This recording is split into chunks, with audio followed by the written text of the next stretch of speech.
Had butterflies in your stomach before a big meeting, a presentation, or even the first day at a new job?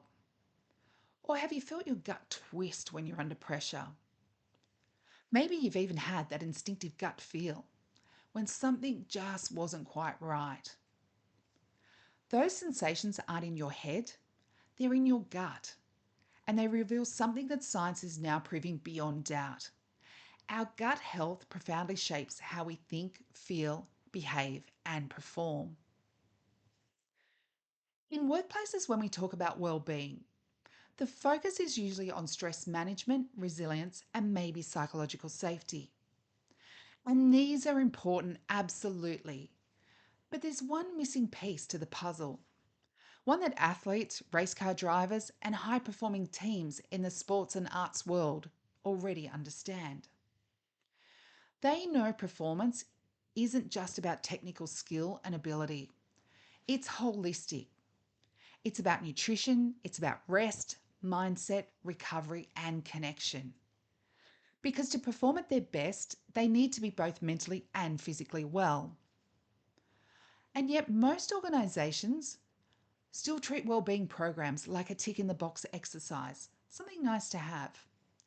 A fruit bowl in the lunchroom, a yoga class once a year, a wellbeing voucher, a gym membership. But if we were serious about building high thriving people and thriving organisations, we have to go deeper. The gut is often called our second brain. Why? Because it has its own nervous system, the enteric nervous system, or the ENS, which is made up of over 100 million neurons, the same cells and chemicals you'll find in the brain. And this second brain doesn't just handle digestion, it sends constant updates to the central nervous system about how the body is doing. That's why stress can cause diarrhea, anxiety can cause nausea, and why emotions live in our stomach as much as in our minds. Our gut goes way beyond just digestion and absorption. It's critical to our immune system, brain health, and mental health. So let's think about the gut brain axis, this two-way communication between gut and brain. It works through four main pathways: neural pathways, especially the vagus nerve, the superhighway linking the gut and the brain; hormones like ghrelin and leptin, which regulate hunger and fullness; neurotransmitters like serotonin, dopamine, and GABA, which influence mood, motivation, and focus; and immune signaling, because inflammation in the gut can directly affect brain health.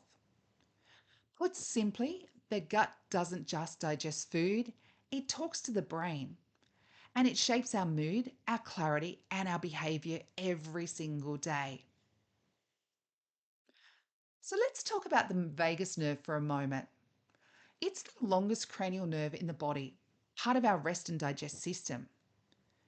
Here's something that most people don't realize though: 80 to 90% of vagus nerve fibers send messages from the gut to the brain, not the other way around. This means the gut is doing most of the talking. The vagus nerve regulates mood, inflammation, memory, and learning. Strong vagal tone is linked to lower stress and greater resilience. Weak vagal tone, it's linked to higher risk of depression, fatigue, and cognitive decline. But here's the good news: we can strengthen it through exercises like deep breathing, mindfulness, and movement. Even humming or singing, laughing, small, simple practices with profound impact. Now let's shift to two hormones, ghrelin and leptin. Think of ghrelin as the accelerator of a motor vehicle. It tells us when it's time to eat. Leptin is like the brake, it tells us when we're full. When they're balanced, we have steady energy, focus, and emotional stability. But when they're out of balance, through poor diet, lack of sleep, or chronic stress, we end up with cravings, fatigue, and brain fog.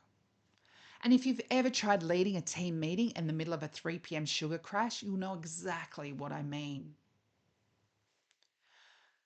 The gut also produces neurotransmitters. These are the brain's messengers, and they directly affect how people perform at work. Serotonin regulates mood and sleep. Dopamine fuels motivation and reward. GABA calms us under pressure. And endorphins keep us positive and resilient. Balanced neurotransmitters mean sharper focus, better decisions, and stronger performance, whereas imbalance means disengagement, reactivity, and burnout. Now, here's a staggering fact: to 95% of serotonin is produced in the gut, not the brain. Research shows that people who eat diets rich in whole foods, fiber, and omega 3s have lower rates of depression and anxiety. Those who eat diets dominated by ultra processed foods and added sugars have significantly higher risks of poor mental health. Poor diet also contributes to brain fog, that sluggish, unfocused, can't think straight state that undermines productivity and performance. Now, let's be clear: food alone doesn't cure mental illness. Mental health is complex, influenced by trauma, genetics, workplace culture, and social connections. But nutrition is a powerful lever, and one that we're underutilizing in workplaces. So, what can organisations do? Here's some practical steps.